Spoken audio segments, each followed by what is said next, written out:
Bapak, Ibu, Saudara-saudariku yang terkasih, pada minggu pertama bulan September, Gereja Katolik Indonesia merayakan Hari Minggu Kitab Suci Nasional.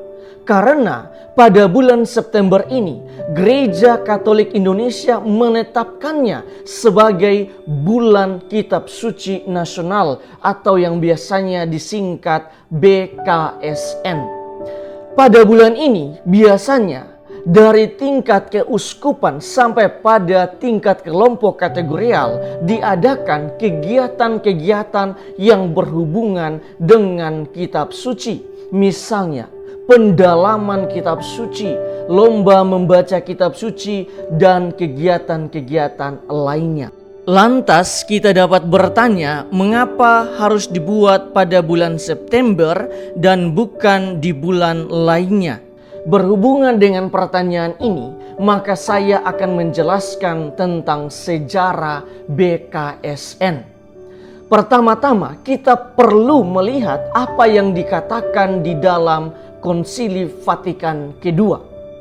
Di dalam De Verbum yang merupakan salah satu dokumen dari konsili ini, para bapak konsili menganjurkan agar jalan masuk menuju kitab suci dibuka selebar-lebar mungkin bagi kaum beriman.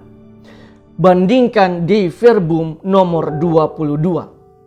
Selain itu, konsili juga mengajak seluruh umat beriman tekun membaca kitab suci. Oleh karena itu, jalan yang harus ditempuh ialah menerjemahkan kitab suci ke dalam bahasa setempat, dalam hal ini bahasa Indonesia.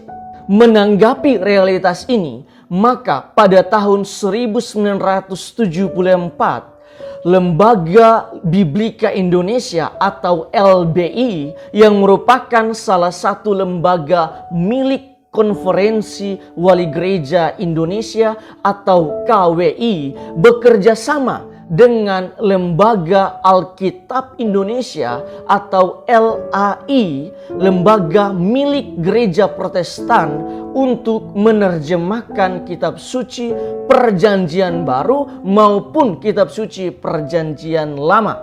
Sehingga keduanya memiliki terjemahan kitab suci yang sama. Namun yang membedakan hanyalah kitab-kitab Deuterokanonika yang tidak diakui oleh gereja Protestan. Ini adalah usaha pertama dari Gereja Katolik Indonesia untuk memperkenalkan kitab suci kepada umat beriman. Dalam berjalannya waktu, LBI mencoba melakukan sejumlah usaha agar kitab suci yang sudah diterjemahkan itu dekat dengan umat beriman. Usaha yang dilakukan yaitu pada tahun 1975 dan tahun 1976. Khususnya pada tahun 1975, Gereja Katolik bersyukur atas terbitnya kitab suci hasil terjemahan bersama dengan saudara-saudara Protestan. Dan dalam rangka itu, maka pada tahun 1975 itu LBI menyarankan agar setiap paroki mengadakan misa syukur pada bulan Agustus. Selain itu, LBI juga mengirimkan sejumlah bahan untuk mengisi kegiatan-kegiatan di paroki yang berhubungan dengan kitab suci. Nah, pada tahun 1976, satu tahun kemudian, khususnya pada akhir Mei, usaha juga dilakukan oleh LBI. Namun, pada kenyataannya, kedua usaha tersebut tidak memberikan hasil yang maksimal. Sebenarnya tujuan dari LBI dengan mengadakan Hari Minggu Kitab Suci ialah pertama, memperkenalkan dan mendekatkan kitab suci kepada umat beriman, agar semua umat beriman pun memiliki kesempatan untuk lebih akrab dengan kitab suci sebagai sumber kehidupan iman. Kedua, mendorong setiap keluarga Katolik untuk memiliki kitab suci agar mereka bisa membaca sendiri dan memperdalam iman kepercayaan mereka. Nah, nantinya pada tahun 1977 di dalam sidang Maui atau yang kita kenal sekarang dengan istilah KWI, para uskup menetapkan agar satu hari Minggu tertentu dalam tahun gerejani ditetapkan sebagai Hari Minggu Kitab Suci Nasional. Hari Minggu yang dimaksudkan ialah hari Minggu pertama bulan September.